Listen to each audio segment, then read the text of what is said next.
വളരെ പ്രധാനപ്പെട്ട ഒരു വിഷയം നിങ്ങളെ കൂടി അറിയിക്കുവാനും അത് നിങ്ങളിലൂടെ വോട്ടർമാരുടെ ഇടയിൽ എത്തിച്ചേരുന്നതിന് വേണ്ടിയാണ് ഈ പത്രസമ്മേളനം ഞാൻ വിളിച്ചിട്ടുള്ളത്. 18ാം ലോകസഭയിലേക്കുള്ള തെരഞ്ഞെടുപ്പാണ് നടക്കാൻ പോകുന്നത്. ഈ തെരഞ്ഞെടുപ്പുമായി ബന്ധപ്പെട്ടുകൊണ്ട് ഇവിടെ പ്രസിദ്ധീകരിച്ചിട്ടുള്ള വോട്ടർ പട്ടിക, ആ വോട്ടർ പട്ടികയിൽ വളരെയധികം ക്രമക്കേടുകൾ കണ്ടെത്തുവാൻ കഴിഞ്ഞിട്ടുണ്ട്. ആ ക്രമക്കേടുകൾ കണ്ടെത്തുവാൻ കഴിഞ്ഞു എന്ന് പറയുമ്പോൾ അതിന് അനുസൃതമായ മറ്റു പ്രവർത്തനങ്ങളിലേക്ക് പോകേണ്ടതായിട്ടുണ്ട്. മൊത്തത്തിൽ 13,66,049 വോട്ടർമാരാണ് ആറ്റിങ്ങൽ പാർലമെൻറ്റ് നിയോജകമണ്ഡലത്തിലുള്ളത്. അതിൽ തന്നെയാണ് ഏറ്റവും അവസാനമായി പറഞ്ഞിട്ടുള്ള വോട്ടർ പട്ടികയിലെ വ്യത്യാസമനുസരിച്ച് 1,64,006 വോട്ടുകൾ ഇരട്ടിപ്പായി വന്നിട്ടുണ്ട്. 1,64,006 വോട്ടുകളാണ് ഇരട്ടിപ്പായി വന്നിട്ടുള്ളത്.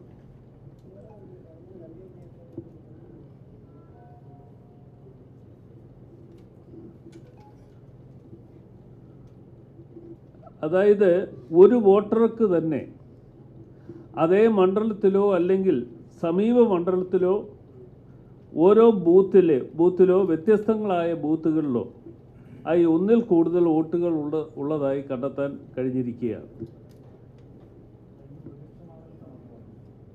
1,64,000 വോട്ടുകൾ ഒരേ ബൂത്തിൽ തന്നെ, ഒരേ ആൾക്ക് തന്നെ ഒരേ ബൂത്തിൽ തന്നെ 2 വോട്ടുകളുള്ളവരുണ്ട്. തൊട്ടടുത്ത മണ്ഡലത്തിൽ അവർക്ക് തന്നെ വീണ്ടും വോട്ടുകൾ ചേർത്തിട്ടുണ്ട്. അതാണ് ഞാനിവിടെ വിശദീകരിക്കുന്നത്. അതിൻ്റെ പ്രിൻ്റ് ഔട്ട് ഞാൻ തരുന്നുണ്ട്. നിങ്ങൾക്കും ആ കാര്യങ്ങൾ നോക്കി മനസ്സിലാക്കാനുള്ള അവസരം കിട്ടും. ഈ കഴിഞ്ഞ പ്രാവശ്യം 17ാം ലോകസഭയിലേക്ക് ഞാൻ മത്സരിക്കുന്ന സമയത്ത് അന്ന് കണ്ടെത്തിയ വോട്ടുകളെന്ന് പറയുന്നത് 1,12,000 വോട്ടുകളായിരുന്നു. ഡബിൾ വോട്ട് ഉണ്ട് എന്ന് ഞാൻ പത്രസമ്മേളനത്തിലൂടെ ഇവിടെ പറഞ്ഞത്. നിങ്ങൾക്കും നിങ്ങൾ അതിൽ പങ്കെടുത്തിട്ടുള്ള ആളുകൾക്ക് നിങ്ങൾക്കും അത് ബോധ്യപ്പെട്ടിട്ടുണ്ട് എന്ന് ഞാൻ വിശ്വസിക്കുകയാണ്. അന്ന് ഒരു ആക്ഷേപം ഞാൻ ഉന്നയിച്ചപ്പോൾ ആ ആക്ഷേപം പറയുന്നതനുസരിച്ച് ഇത് ശരിയോ തെറ്റോ എന്നുള്ളതിനെക്കുറിച്ച് ബന്ധപ്പെട്ട അന്നത്തെ ചീഫ് ഇലക്ടറൽ ഓഫീസർക്കും അതുകൂടാതെ തന്നെ പത്രസമ്മേളനത്തിന് ശേഷം സെൻട്രൽ ഇലക്ഷൻ കമ്മീഷണർക്കും അന്ന് പരാതി നൽകുകയുണ്ടായി. ആ പരാതി നൽകിയതിൻ്റെ അടിസ്ഥാനത്തിൽ അത് പരിശോധനയ്ക്ക് ശേഷം ജില്ലാ കളക്ടറെ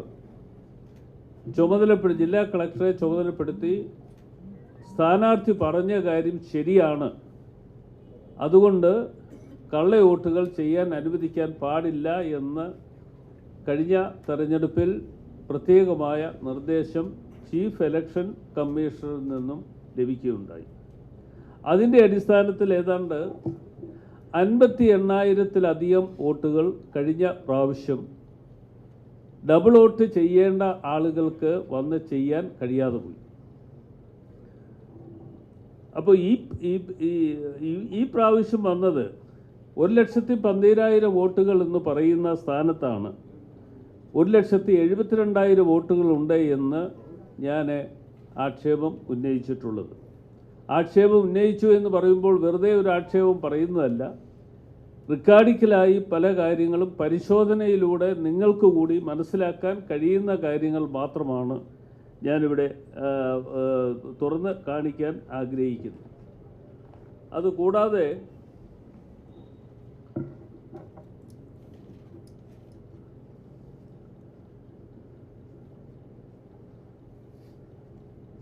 ഞാൻ ഈ 18ാം ലോകസഭയിലേക്ക് നടക്കുന്ന തെരഞ്ഞെടുപ്പുമായി ബന്ധപ്പെട്ടുകൊണ്ട് ഇവിടെ വോട്ടുകളുടെ ഇരട്ടിപ്പുണ്ടായിട്ടുണ്ട് എന്ന് ഞാൻ പറയുകയും പറഞ്ഞതനുസരിച്ച് ഞാൻ അതിൻ്റെ പരാതികൾ ചീഫ് ഇലക്ടറൽ ഓഫീസർക്കും അതുകൂടാതെ സെൻട്രൽ ഇലക്ഷൻ കമ്മീഷണർക്കും പരാതി നൽകുകയുണ്ടായി. ആ പരാതി നൽകിയതനുസരിച്ച് വർക്കലയിൽ മൊത്തം വോട്ടർമാർ 1,83,821 വോട്ടുകളാണുള്ളത്. 1,83,821 വോട്ടുകൾ. അതിൽ 23,728 പേർക്ക് ഡ്യൂപ്ലിക്കേറ്റ് വോട്ടുകൾ അവിടെയുണ്ട് വർക്കലയിൽ. ആറ്റിങ്ങൽ 2,174,000 വോട്ടുകൾ മൊത്തത്തിൽ. അതിൽ 29,590 വോട്ടുകൾ ഡബിൾ വോട്ടിംഗാണ്. വീണ്ടും ആവർത്തിക്കണം. ആറ്റിങ്ങൽ മൊത്തത്തിൽ വോട്ടർമാരുടെ എണ്ണം 2,174,000. ഡ്യൂപ്ലിക്കേറ്റ് വോട്ട് വന്നിട്ടുള്ളത് 29,590 വോട്ടുകളാണ്. ചിറയിൻകീഴ് 1,97,750 വോട്ടുകൾ മൊത്തത്തിലുണ്ട്. അതിൽ 26,938 വോട്ടുകൾ ഡബിൾ വോട്ടിംഗായി വന്നിട്ടുണ്ട്. നെടുവങ്ങാട് 2,06,214 വോട്ടുകൾ.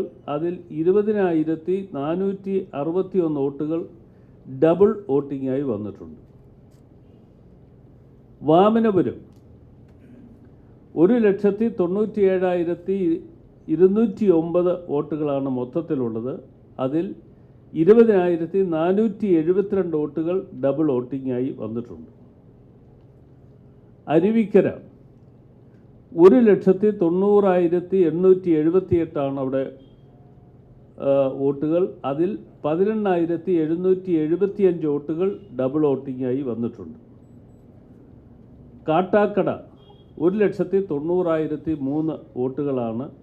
അതിൽ 24,042 വോട്ടുകളാണ് ഡബിൾ വോട്ടിംഗ് എന്നുള്ള നിലയിൽ വന്നിട്ടുള്ളത്. ഞാൻ ഈ പറഞ്ഞ വോട്ടുകളുടെ കുറിച്ച് പറയുമ്പോൾ ഞാൻ ആദ്യം ഉന്നയിച്ച വാദം 1,72,000-ലധികം വോട്ടുകൾ ഡബിൾ വോട്ട് ഉണ്ട് എന്നുള്ളതിൻ്റെ അടിസ്ഥാനത്തിലാണ്.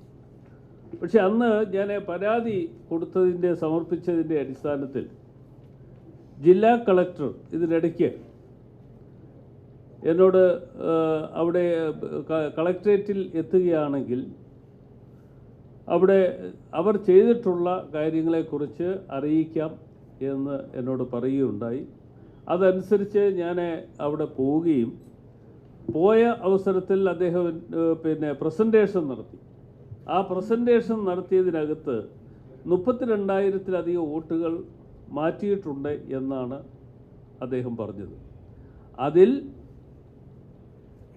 21,016 വോട്ടുകൾ മരണപ്പെട്ടവരുടേതാണ്. പെർമനൻ്റായി ഷിഫ്റ്റ് ചെയ്തിട്ടുള്ളത് 6,232 ആണ്. റെപ്പറ്റീഷൻ വന്നിട്ടുള്ളത് 2,773 വോട്ടുകൾ മാത്രമാണ്. അതേ അത് ചീഫ് ഇലക്ടറൽ ഓഫീസർക്ക് റിപ്പോർട്ട് ചെയ്യാൻ പോവുകയാണ് എന്നാണ് ജില്ലാ കളക്ടർ അന്ന് പറഞ്ഞിരുന്നത്. പക്ഷേ ചീഫ് ഇലക്ഷൻ ഓഫീസർ അദ്ദേഹം ഈ അടുത്ത സമയത്ത് ഒരു പത്രസമ്മേളനം നടത്തി. ഞാൻ മാധ്യമത്തിലൂടെ വായിച്ചൊരു വാർത്തയാണ്. 389 വോട്ടുകൾ മാത്രമേ 389 വോട്ടുകൾ മാത്രമാണ് അതിനകത്ത് ഡബിൾ വോട്ടിംഗായി വന്നിട്ടുള്ളത് എന്നാണ് അദ്ദേഹത്തിൻ്റെ വാദം.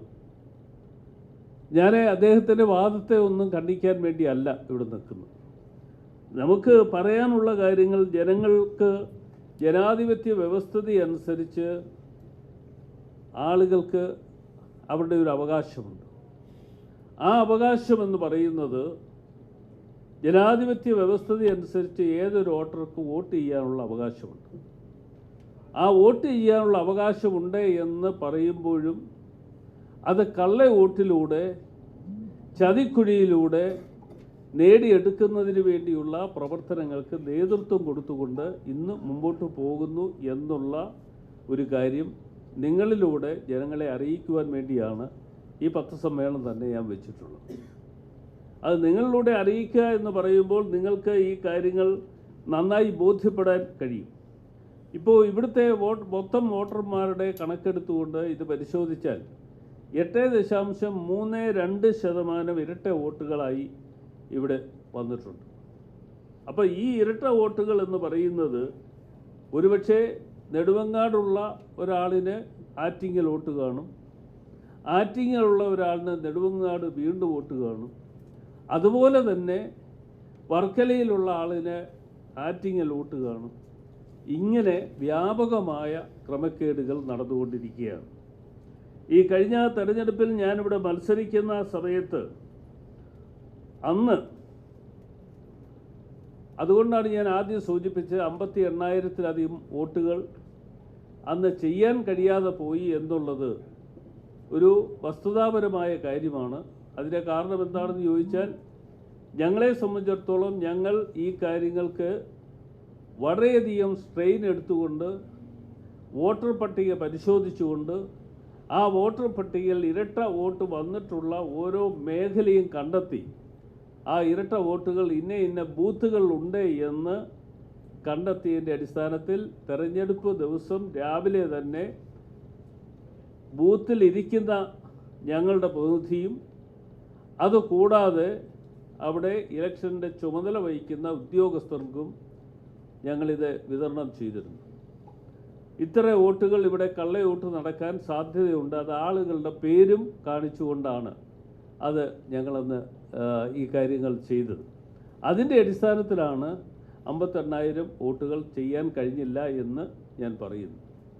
ഏതായാലും ഒരു കാര്യം ഞാൻ സൂചിപ്പിക്കാൻ ആഗ്രഹിക്കുന്നത്, ഇനിയിപ്പോൾ കരട് വോട്ടർ പട്ടിക ആണ് ഇപ്പോൾ കൊടുത്തിട്ടുള്ളത്. നാളെ ഇപ്പോൾ ഫൈനൽ വോട്ടർ പട്ടിക ഇറങ്ങാൻ പോവുകയാണ്. ആ ഫൈനൽ വോട്ടർ പട്ടിക ഇറങ്ങുന്ന സമയത്ത്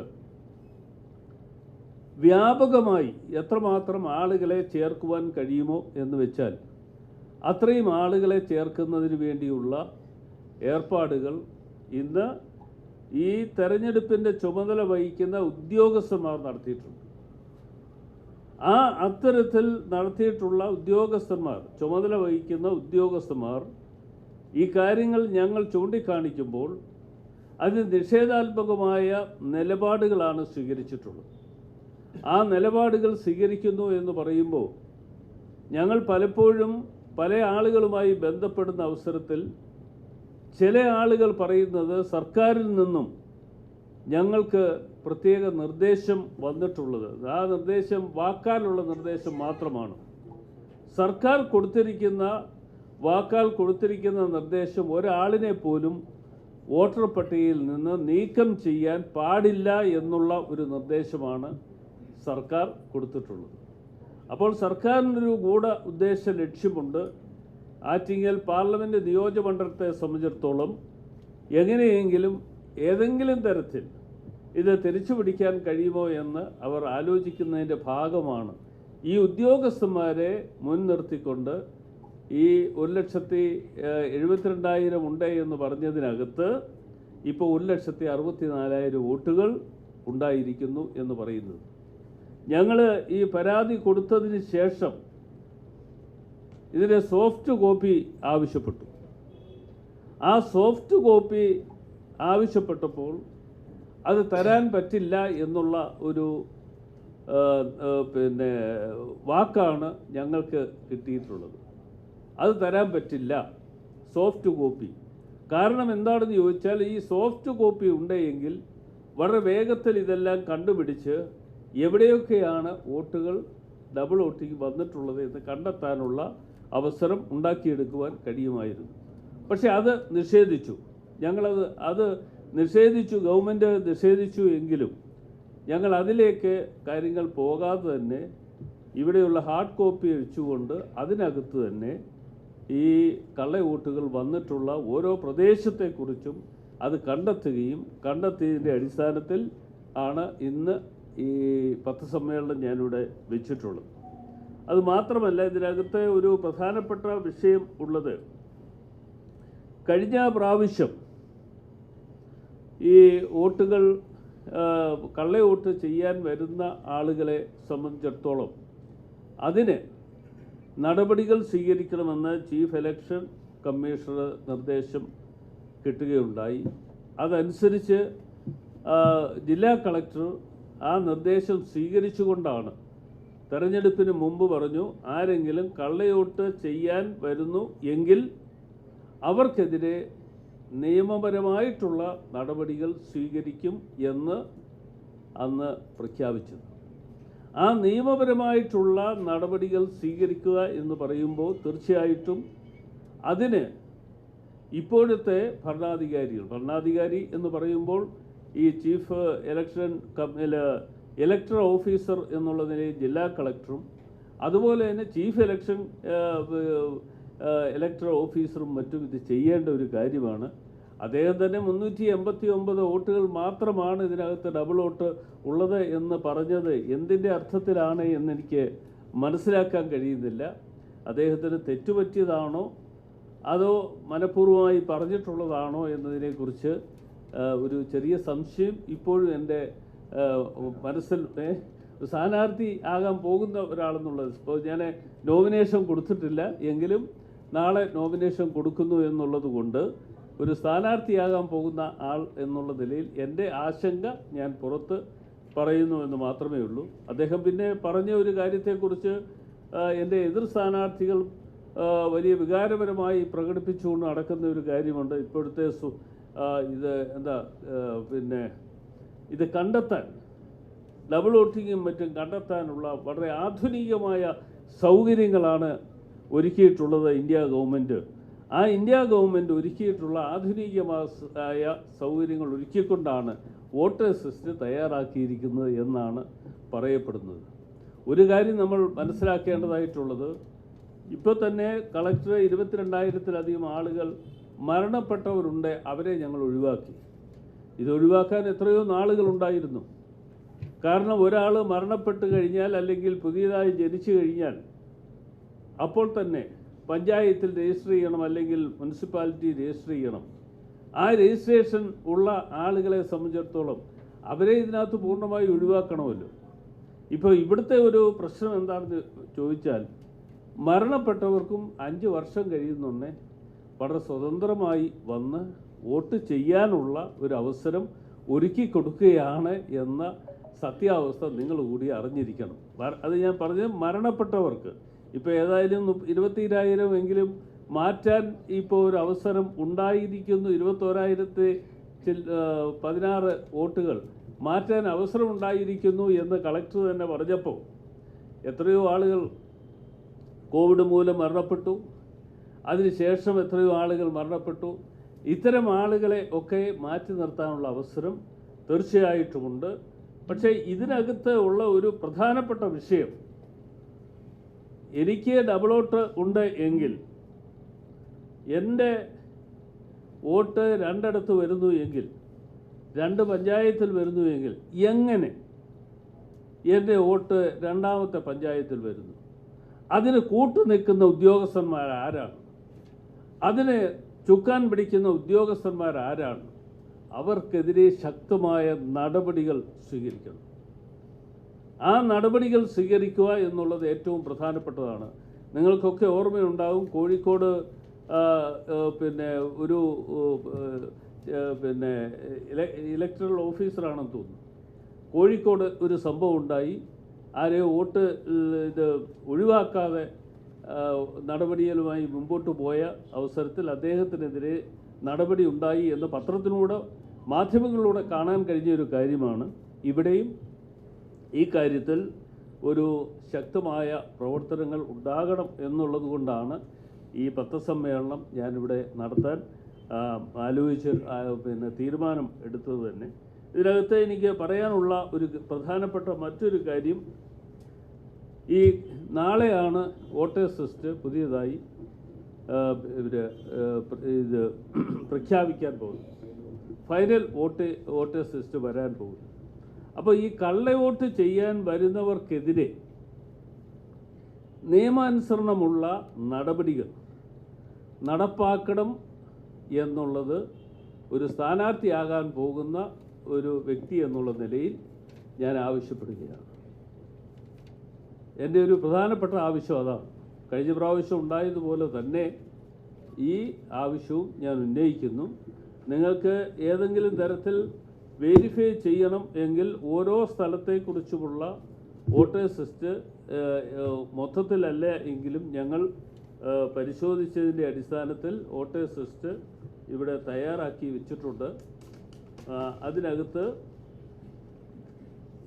ഈ കാണുന്നത്, ഇതിനകത്ത് ഇപ്പോൾ കാണുന്ന ഈ വോട്ടേഴ്സ് ലിസ്റ്റിൽ എവിടെയാണ് രണ്ടാമത് വന്നിട്ടുള്ളത് എന്ന് വ്യക്തമാക്കുന്ന ഒരു രേഖയാണിത്. ഒരു വ്യക്തമാക്കുന്ന രേഖയാണ്. ഇതിപ്പോൾ നെടുമങ്ങാട് മണ്ഡലത്തിലെയാണ്. അത് ആ നെടുമങ്ങാട് മണ്ഡലത്തിലെ തന്നെ എടുത്ത് നോക്കുമ്പോൾ അഭിജിത്ത് വോട്ടേഴ്സ് ലിസ്റ്റാണിത്. ഇപ്പോഴത്തെ വോട്ടേഴ്സ് ലിസ്റ്റാണ്. നിങ്ങൾക്ക് അതേ അഭിജിത്ത് തന്നെ ഇപ്പുറത്തെ പേജിലുമുണ്ട്. അങ്ങനെ 100 കണക്കിന് ആളുകളുടെ പേരുകൾ ഞങ്ങൾ തൽക്കാലം തയ്യാറാക്കിയിട്ടുണ്ട്. ബാക്കിയുള്ളത് ഇനിയും ഞങ്ങൾ തയ്യാറാക്കും എന്നുകൂടി അറിയിക്കുകയാണ്. അഭിജിത്തിൻ്റെ മാത്രമല്ല, ഇപ്പോൾ ഇവിടെ അശ്വതിയുടെ പേര് 2 ഇടത്ത് കിടക്കുകയാണ്. ഒരേ പിന്നെ ഈ ഒരു ബൂത്തിൽ തന്നെ 2 ഇടത്തായി കിടക്കുന്നു. ഒരേ ആൾ തന്നെ, അതിൻ്റെ ചിത്രവുമുണ്ട്. അങ്ങനെയുള്ളതാണ് ഞങ്ങളിപ്പോൾ തയ്യാറാക്കിയിട്ടുള്ളത്. അത് തയ്യാറാക്കി നിങ്ങൾക്ക് പരിശോധിക്കാൻ വേണ്ടി ഞങ്ങളിത് തരാൻ തയ്യാറാണ് എന്നുകൂടി ഈ അവസരത്തിൽ അറിയിക്കുന്നു. നിങ്ങൾക്കും ഈ കാര്യങ്ങൾ പരിശോധന നടത്താൻ പറ്റുന്നതാണ്. ബാക്കിയുള്ളത് പിന്നാലെ കാണാം എന്ന് മാത്രമേ ഇപ്പോൾ തൽക്കാലം പറയുന്നുള്ളൂ. എന്തായാലും ഇത് വ്യാപകമായ ഒരു ഗുരുതരമായ ഒരു വീഴ്ചയാണ്.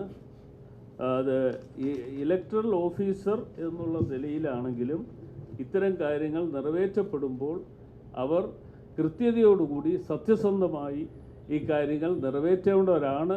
അവരുടെ ഉത്തരവാദിത്വം അതാണ് എന്നുള്ളതാണ് എനിക്ക് സൂചിപ്പിക്കാനുള്ളത്.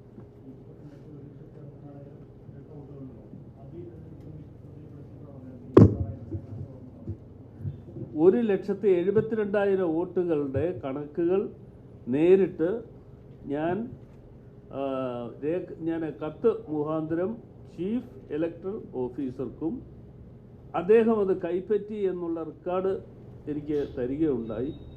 അതുകൂടാതെ തന്നെ സെൻട്രൽ ഇലക്ഷൻ കമ്മീഷണർക്കും കേരളത്തിൻ്റെ ചുമതലയുള്ള ആളിനെ നേരിട്ട് പോയി, ഡൽഹിയിൽ പോയപ്പോൾ നേരിട്ട് പോയി കണ്ട് അത് ഞാൻ കൊടുത്തിട്ടുണ്ട്.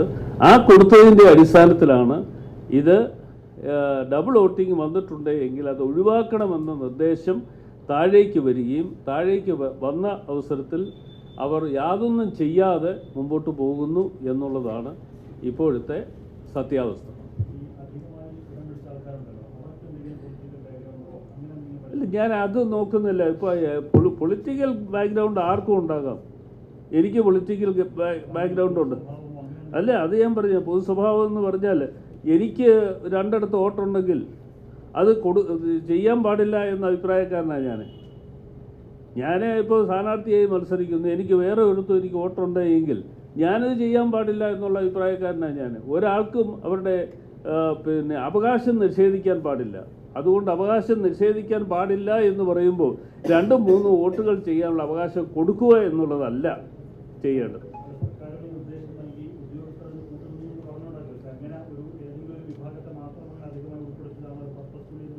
ഇല്ല, അത് അവർ പരിശോധിക്കട്ടെ. പരിശോധിക്കാനുള്ള ഉദ്യോഗസ്ഥന്മാരുണ്ടല്ലോ. അതുകൊണ്ടാണല്ലോ ഞങ്ങൾ ആക്ഷേപം ഉന്നയിക്കുന്നത്. ഞങ്ങൾ സത്യസന്ധമായിട്ടുള്ള കാര്യങ്ങൾ നിങ്ങളിലൂടെ പുറത്തു കൊണ്ടുവരാൻ വേണ്ടി ഞങ്ങൾ ആഗ്രഹിക്കുന്നു. പ്രകാശിന്റെ ആരോപണം ഇലക്ഷൻ കമ്മീഷനെതിരാണോ അല്ലെങ്കിൽ ഏതെങ്കിലും രാഷ്ട്രീയ പാർട്ടികൾ ഇത്തരത്തിൽ വോട്ട് ചേർത്തുവെന്നോ സർക്കാരിനെതിരെ? ഇതിനകത്ത് ഇലക്ഷൻ കമ്മീഷൻ പറഞ്ഞ കാര്യങ്ങൾക്ക് പിന്നെ CEO അദ്ദേഹം പറഞ്ഞ കാര്യങ്ങൾ എത്ര 389 വോട്ട് മാത്രമാണ് ഡബിൾ വോട്ടിംഗ് എന്നാണ് പത്രത്തിലൂടെ വന്നത്. അത് വായിക്കാനിടയായി. ഞാൻ അദ്ദേഹത്തെ പോയി നേരിട്ട് കണ്ട് ചോദിച്ചതൊന്നുമല്ല. പക്ഷേ അദ്ദേഹം അത് നിരുത്തരവാദപരമായി പറഞ്ഞു എന്നാണ് എൻ്റെ ഒരു കണ്ടെത്തൽ. കാരണം ഞാൻ ഇത്രയും വോട്ടുകൾ ഉണ്ട് എന്ന് പറഞ്ഞതിൻ്റെ അടിസ്ഥാനത്തിൽ പരിശോധന നടത്താൻ അദ്ദേഹം ബന്ധപ്പെട്ട താഴെത്തട്ടിലുള്ള ഉദ്യോഗസ്ഥന്മാർക്ക് നിർദ്ദേശം കൊടുത്തു. ആ നിർദ്ദേശത്തിൻ്റെ അടിസ്ഥാനത്തിൽ എന്ത് ചെയ്തു എന്ന് കാര്യമായി പരിശോധന നടത്താതെ അദ്ദേഹം പത്രത്തിലൂടെ വാർത്ത വന്നപ്പോൾ അത് തെറ്റിദ്ധാരണ ഉണ്ടാക്കുന്ന ഒരു വാർത്തയായിട്ടാണ് എനിക്ക് മനസ്സിലാക്കാൻ കഴിയും. ഇത്രയും ആരോപണം അങ്ങനെ തുടക്കം മുതൽ തന്നെ ഈ ആരോപണം ഉന്നയിക്കുന്നുണ്ടായിരുന്നു ആദ്യമേ തന്നെ. പക്ഷെ എന്നിട്ട് ഇതുവരെയായിട്ട് ഈ നിയമപരമായിട്ട് നേരിടാൻ തയ്യാറാക്കുന്നത് എന്തുകൊണ്ടാണ്? ഒന്നുകിൽ കോടതിയെ സമീപിക്കാം. അല്ല, നിയമപരമായി ഇപ്പം നാളത്തെ വോട്ടേഴ്സ് ലിസ്റ്റ് കൂടെ കിട്ടണ്ടേ? നാളെയാണല്ലോ ഫൈനൽ വോട്ടേഴ്സ് ലിസ്റ്റ് വരാൻ പോകുന്നത്. നാളെ ഫൈനൽ വോട്ടേഴ്സ് ലിസ്റ്റ് വരുന്നുണ്ട്. നിയമപരമായി ഞങ്ങൾ നേരിടണമോ വേണ്ടയോ എന്ന് ഞങ്ങളത് പരിശോധിച്ച് ഞങ്ങൾ തീരുമാനിക്കും. എന്തോ ഈ ആറ്റിങ്ങൽ മണ്ഡലത്തിലെ മുഴുവൻ വോട്ടർ പട്ടികയും എടുത്ത് പരിശോധിച്ച ശേഷമാണ് ഈ 389 മാത്രമേ ഇരട്ടിച്ചിട്ടുള്ളൂ. അതും പർപ്പസ്ഫുള്ളി ആരും ചേർത്തതല്ല. അത് സ്വാഭാവികമായും വന്ന ഒരു മിസ്റ്റേക്കാണ് എന്നാണ് പറഞ്ഞത്. അത് ആയിക്കോട്ടെ, ഞാൻ അതിനകത്ത് നിഷേധിക്കുന്നില്ല. ഏതായാലും 389 വന്നുള്ളല്ലോ. അല്ല, അത് അല്ല എന്ന് തെളിയിക്കുന്നതിന് വേണ്ടിയാണ് ഈ പറയുന്ന ഞാൻ വോട്ടേഴ്സ് ലിസ്റ്റുമായി ഞാൻ വന്നിട്ടുള്ളത്. ആ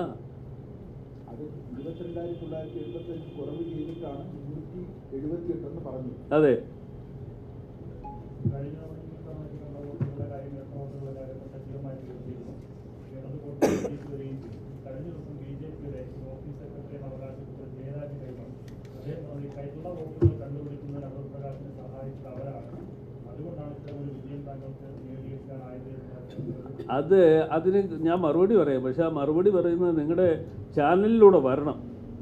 നിങ്ങളുടെ റിപ്പോർട്ടർ ചാനലിലൂടെ വരുന്നു എങ്കിൽ ഞാൻ മറുപടി പറയാം. ആ മറുപടി നിങ്ങൾ കൊടുക്കുമെങ്കിൽ അത് ആ നികേഷിനോട് വല്ലതും ചോദിച്ചാൽ മതി, ഈ ആൾ ഏതാണെന്ന്. അദ്ദേഹം കണ്ടെത്തിയ ഒരാളാണല്ലോ ഇപ്പോൾ ഈ പറയുന്നത്.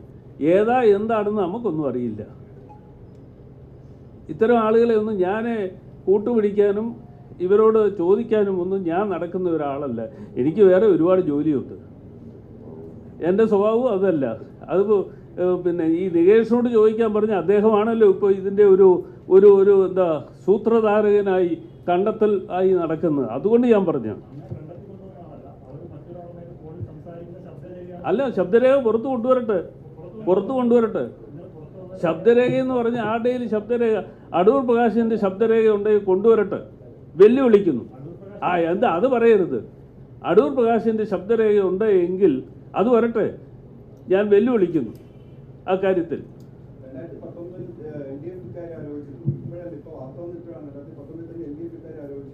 ഏതാന്ന് ഇല്ല, അത് എനിക്കറിയില്ല. അത് അവരോട് ചോദിച്ചാൽ മതി, അവർ പറയട്ടെ.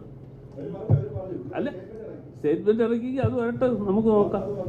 എനിക്ക് ഏതായാലും ഒരു കാര്യം ഞാൻ പറയാം. അടൂർ പ്രകാശിന് BJPയുമായിട്ട് യാതൊരു ബന്ധവുമില്ല. BJPയുമായി ബന്ധമുള്ളവർ ആരൊക്കെയാണ് എന്ന് നേരത്തെ തന്നെ മാധ്യമങ്ങളിലൂടെയൊക്കെ വന്നതാണ്.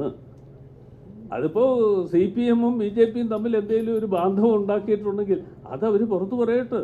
അത് നല്ലതല്ലേ? അത് ജനങ്ങളോട് അറിയണമല്ലോ.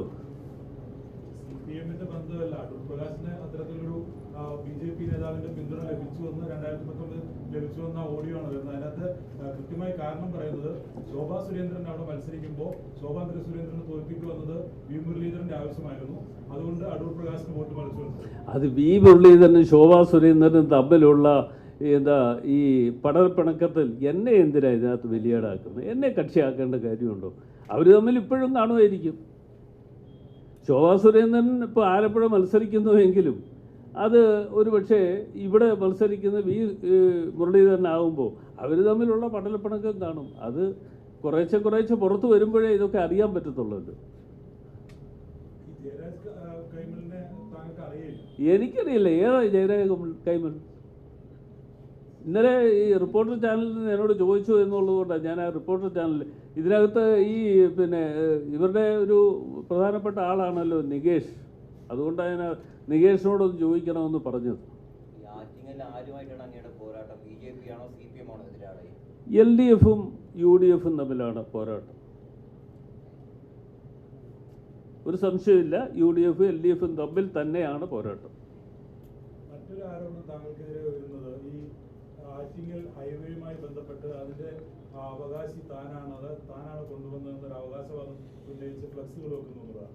അത് ദേശീയപാത പദ്ധതിയുടെ ഭാഗമായി നടപ്പിലാക്കിയ ഒരു പദ്ധതി, കുറെ കാലമായി നടക്കാതെ ഒരു പദ്ധതി, ഇപ്പോൾ താങ്കളുടെ ഇടപെടലാണ് എന്ന് അവകാശവാദം മാത്രമാണ് എന്നാണ് LDF ഉന്നയിക്കുന്നത്. അല്ല, LDF അല്ല ഉന്നയിക്കുന്നുള്ളൂ, വേറെ ആരും ഉന്നയിക്കുന്നില്ലല്ലോ. ഏതായാലും അടൂർ പ്രകാശ് ഒരിടത്ത് പോലും പിന്നെ ഇത് ഞാൻ കൊണ്ടുവന്നു എന്നും പറഞ്ഞ് എൻ്റെ ഫ്ലക്സ് ഒന്നും വെച്ചിട്ടില്ല. വെച്ചിട്ടുള്ള ആളുകളോട് ചോദിച്ചാൽ അവരത് പറയും.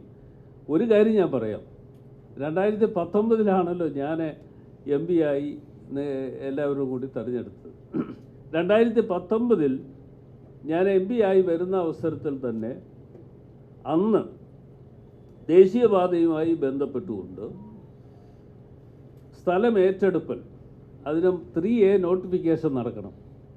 ആ 3A നോട്ടിഫിക്കേഷൻ നടത്തി കഴിഞ്ഞാൽ ഒരു വർഷക്കാലത്തിനുള്ളിൽ 3D നോട്ടിഫിക്കേഷനിലേക്ക് പോകണം.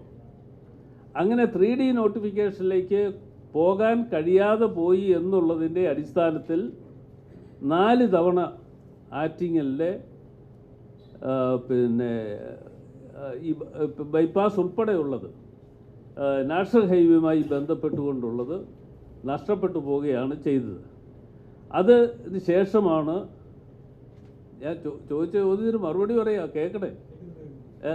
അപ്പോൾ അതിന് ശേഷമാണ് 2000 ജൂൺ മാസം 24, 25 ആണെന്ന് എൻ്റെ ഒരു ഓർമ്മ, ഇവിടെ തെരഞ്ഞെടുത്തു എങ്കിലും ഒരു മാസത്തിന് ശേഷമാണ് പാർലമെൻറ്റ് വിളിച്ചു കൂട്ടുന്നത്. പാർലമെൻറ്റ് വിളിച്ചു കൂട്ടിയതിന് ശേഷമാണ് അവിടെ വെച്ച് സത്യപ്രതിജ്ഞ ചെയ്യുന്നത്. അപ്പോൾ സത്യപ്രതിജ്ഞ ചെയ്തതിന് ശേഷം MP-മാർക്ക് ആദ്യമൊന്നല്ല, MP-മാർക്ക് അവരവരുടെ നിയോജകമണ്ഡലത്തിലുള്ള വിഷയങ്ങൾ അവതരിപ്പിക്കാനുള്ള അവസരം കിട്ടും. ആകെ 20 പേർക്കേ കിട്ടത്തുള്ളൂ ഒരു ദിവസം. ആ 20 പേരിൽ ഒരാളായി ഞാൻ കൊടുത്ത നോട്ടീസ് അനുസരിച്ച് 20 പേരിൽ ഒരാളായി ഞാൻ വന്ന് ഞാൻ കാര്യങ്ങൾ അവതരിപ്പിക്കുകയുണ്ടായി. അവതരിപ്പിച്ച അവസരത്തിൽ സാധാരണഗതിയിൽ ഇവിടെ ഉള്ളതുപോലെയല്ല, സംസ്ഥാന മന്ത്രിമാർ അപ്പം തന്നെ മറുപടി പറയാറില്ല. അല്ല, ഇവിടെ മറുപടി പറയുന്ന പോലെ കേന്ദ്രത്തിൽ മന്ത്രിമാർ പിന്നീട് 10-15 ദിവസം കഴിഞ്ഞതിന് ശേഷം മാത്രമാണ് അതിന് മറുപടി തരുന്നത്. അങ്ങനെ മറുപടി തന്നപ്പോൾ സത്യത്തിൽ ഒരു നിരാശാജനകമായ ഒരു മറുപടിയാണ് കിട്ടിയത്. അത് ബഹുമാനപ്പെട്ട നിതിൻ ഗഡ്കരി ആണ് ആ മറുപടി തന്നത്. അദ്ദേഹം അത് മറുപടി തന്നപ്പോൾ അതിനകത്ത് പറഞ്ഞിട്ടുണ്ട്, ഇന്ന കാരണങ്ങൾ കൊണ്ട് ഞാൻ ആവശ്യപ്പെട്ടത്, എന്ന് വെച്ചാൽ ഞാനെന്ന് ആവശ്യപ്പെട്ടത് എങ്ങനെയെങ്കിലും ഇത് നഷ്ടപ്പെടാതെ 3D നോട്ടിഫിക്കേഷനിലേക്ക് പോകണം, പോയി കഴിഞ്ഞാൽ അതിനൊരു കാലതാമസം ഉണ്ടാകാതിരിക്കട്ടെ എന്നുള്ളത് കൊണ്ടാണ് ആവശ്യപ്പെട്ടത്. ഇന്ന കാരണങ്ങൾ കൊണ്ട് അത് ചെയ്യാൻ ബുദ്ധിമുട്ടുണ്ട് എന്ന് പറഞ്ഞ് എനിക്ക് കത്ത് തന്നു. ആ കത്തൊക്കെ എൻ്റെ കൈവശമുണ്ട്. അപ്പോൾ അതിനുശേഷം വീണ്ടും ഞാൻ അദ്ദേഹത്തിൻ്റെ ഓഫീസിൽ പോയി അദ്ദേഹത്തെ നേരിട്ട് കണ്ടു കഴിഞ്ഞപ്പോൾ അദ്ദേഹം പറഞ്ഞു, ഒരു കാര്യം ചെയ്യാം, നിർബന്ധമാണ് എന്നുണ്ടെങ്കിൽ പുതിയതായി 3A നോട്ടിഫിക്കേഷൻ നടത്തുന്നതിന് വേണ്ടിയുള്ള നടപടികൾ സ്വീകരിക്കാം. ആ നടപടികൾ സ്വീകരിക്കുന്നതിന് MP എന്നുള്ള നിലയിൽ എഴുതി തന്നാൽ കാര്യങ്ങൾ ചെയ്യാമെന്ന് പറഞ്ഞു. അങ്ങനെ എഴുതി കൊടുത്തതനുസരിച്ചാണ് 3A നോട്ടിഫിക്കേഷൻ വീണ്ടും വരികയും അത് 3D നോട്ടിഫിക്കേഷനിലേക്ക് പോവുകയും ചെയ്തത്. അതിൻ്റെ അടിസ്ഥാനത്തിലാണ് ഇപ്പോൾ സംസ്ഥാന സർക്കാർ അന്ന് കൊടുക്കാമെന്ന് പറഞ്ഞ ഫണ്ട് സംസ്ഥാന സർക്കാരും അതിനകത്ത് അവരുടെ വിഹിതം കൊടുത്തു. ആ വിഹിതം കൂടി കൊടുത്തു കഴിഞ്ഞപ്പോൾ നമ്മുടെ കടമ്പാട്ടുകോണം മുതൽ കഴക്കൂട്ടം വരെയുള്ള നാഷണൽ ഹൈവേ റോഡുമായി ബന്ധപ്പെട്ടുകൊണ്ട് ഉള്ള കാര്യങ്ങൾ പിന്നെ നടപടിയിലേക്ക് പോയി. അതുകൂടാതെയാണ് ബൈപ്പാസ് വന്നത്. അപ്പോൾ പിന്നെ ആരാണ് അതിൻ്റെ പുറകിൽ നിന്നുകൊണ്ട് പ്രവർത്തിച്ചതെന്ന് നിങ്ങളെപ്പോലെയുള്ള ആളുകൾക്ക് കൂടി മനസ്സിലാക്കാൻ കഴിയും. ഇതിൽ പ്രധാനമായും നടപ്പിലാക്കാതിരിക്കാൻ പറഞ്ഞ മറുപടി എന്തൊക്കെയായിരുന്നു? ഏത് ഗഡ്കരി തന്ന മറുപടിയിൽ പ്രധാനമായും ഇത് നടപ്പിലാക്കാൻ കഴിയാത്തതിന്റെ തടസ്സം എന്തായിരുന്നു? അല്ല, 3D നോട്ടിഫിക്കേഷനിലേക്ക് പോയില്ല എന്നുള്ളത്. 3A നോട്ടിഫിക്കേഷൻ നടത്തി. അത് നടത്തിയെങ്കിലും ഒരു വർഷക്കാലത്തിനുള്ളിൽ തന്നെ 3D നോട്ടിഫിക്കേഷനിലേക്ക് പോകേണ്ടതായിട്ടുണ്ട്. അത് പോയിട്ടില്ല എന്നുള്ളത് കൊണ്ടാണ് അത് നഷ്ടപ്പെട്ടത്. എന്താ ഇതിനോടൊപ്പം തന്നെ ഒരു പ്രശ്നമുള്ളത്, ഈ വിഴിഞ്ഞം നാവായിക്കുളം ഔട്ടർ റിംഗ് ബന്ധപ്പെട്ട് ഭൂമി ഏറ്റെടുത്തായിരുന്നു 40%.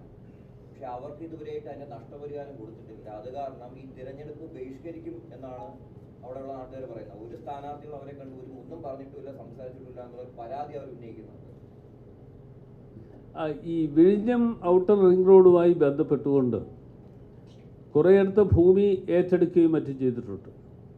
ആ ഭൂമി ഏറ്റെടുത്തതിൻ്റെ അടിസ്ഥാനത്തിൽ ഇതിനകത്ത് നേരത്തെ ഉണ്ടാക്കിയിട്ടുള്ള ഒരു ധാരണ കേന്ദ്ര സർക്കാരും സംസ്ഥാന സർക്കാരും തമ്മിൽ ഉണ്ടാക്കിയിട്ടുള്ള ഒരു ധാരണയുടെ അടിസ്ഥാനത്തിൽ അത് നിശ്ചിത വിഹിതം സംസ്ഥാന സർക്കാർ കൊടുക്കണം. അത് കൊടുത്തു എങ്കിൽ മാത്രമേ അവർക്ക് ഈ വിഴിഞ്ഞം ഔട്ടർ റിംഗ് റോഡുമായി ബന്ധപ്പെട്ടുകൊണ്ടുള്ള ഭൂമിയുടെ പണം കൊടുക്കാൻ കഴിയുന്നുള്ളൂ. ഇവർ പല ആളുകളും എന്നെ വന്ന് കാണുകയുണ്ടായി. കണ്ടതനുസരിച്ച് ഞാൻ പാർലമെൻറ്റിൽ വിഷയം ഉന്നയിക്കുക മാത്രമല്ല, നിതിൻ ഗഡ്കരി എന്ന് പറയുന്ന മന്ത്രിയുമായി നേരിട്ട് ചർച്ച നടത്തുകയുണ്ടായി. അദ്ദേഹം അന്ന് തന്നെ പറഞ്ഞത് സംസ്ഥാന സർക്കാർ ഏറ്റിട്ടുള്ള പണം നൽകാൻ തയ്യാറായാൽ ആ നിമിഷം ഞങ്ങൾ പണം കൊടുക്കാൻ തയ്യാറാണ് എന്നുള്ളതാണ് അറിയിച്ചിട്ടുള്ളത്. അത് ഞാൻ എന്നെ വന്ന് കണ്ടിട്ടുള്ളവരും അതിന് സമരവുമായി ബന്ധപ്പെട്ടുകൊണ്ട് നേതൃത്വം കൊടുക്കുന്ന ആളുകളെയും നേരിട്ട് ഞാൻ ബോധ്യപ്പെടുത്തുകയും ചെയ്തിട്ടുണ്ട്. ഉന്നയിക്കുന്ന കാര്യം, ഈ പറയുന്ന എല്ലാ പ്രമാണവും ഡോക്യുമെന്റ്സ് എല്ലാം വാങ്ങി വെച്ചിട്ടുണ്ട്. അപ്പൊ അത് കാരണം ഇവർക്ക് മറ്റു കാര്യങ്ങൾക്ക് വേണ്ടിയൊന്നും അവരുടെ ഭൂമിയൊന്നും ഉപയോഗിക്കാൻ പറ്റുന്നില്ല. ആരെങ്കിലും എന്തെങ്കിലും ഉറപ്പ് കൊടുക്കാതെ തങ്ങൾ എന്തിനാണ് ഈ പറയുന്ന തെരഞ്ഞെടുപ്പിന്റെ ഭാഗമാകുന്നു എന്നാണ് അവർ ചോദിക്കുന്നത്. അല്ല, ആ പറയുന്ന കാര്യത്തിൽ എനിക്ക് ഉറപ്പ് കൊടുക്കാൻ പറ്റുമോ? പണം അടൂർ പ്രകാശ് കൊടുക്കാമെന്ന് ഉറപ്പ് കൊടുക്കാൻ പറ്റുമോ? ഇതിനകത്ത് ഉള്ള അങ്ങ് ചോദിക്കുന്ന ഒരു ചോദ്യം പ്രധാനപ്പെട്ടതാണ് എന്നെനിക്കറിയാം. ഇവരിൽ പല ആളുകളും ഇവരുടെ ഭൂമി നഷ്ടപ്പെടുന്നു എന്നുള്ളതിൻ്റെ അടിസ്ഥാനത്തിൽ വേറെ ഭൂമി വാങ്ങുവാനും കെട്ടിടം സഹിതം വാങ്ങുന്നതിനുള്ള അഡ്വാൻസ് സഹിതം കൊടുത്തിട്ടുള്ള നിരവധി ആളുകളാണുള്ളത്. അതിൻ്റെ കാലാവധി പോലും കഴിയുകയാണ്. അപ്പോൾ ആ കാലാവധി കഴിയുന്നുണ്ടെങ്കിൽ ഒരുപക്ഷെ അവർക്ക് ആ പണം അവർ അഡ്വാൻസ് കൊടുത്തിട്ടുള്ള പണം പോലും നഷ്ടപ്പെടുന്നു. അപ്പോൾ അങ്ങനെയുള്ള ഒരു അവസരം ഉണ്ടാകാതിരിക്കുന്നതിന് വേണ്ടിയാണ് വീണ്ടും പലവട്ടം ഈ കാര്യത്തിൽ ഇടപെടുകയും കാര്യങ്ങൾ മുമ്പോട്ട് പോകണം എന്ന് ആവശ്യപ്പെടുകയും ചെയ്ത് ആവശ്യപ്പെട്ടതനുസരിച്ചാണ് സംസ്ഥാന സർക്കാർ ഇതിൽ നിന്ന് പിന്നോക്കം പോകുന്നു എന്നുള്ളതിൻ്റെ അടിസ്ഥാനത്തിലാണ് ഇത് പണം കൊടുക്കാതെ ഇപ്പോൾ മുമ്പോട്ട് പോകുന്നത്.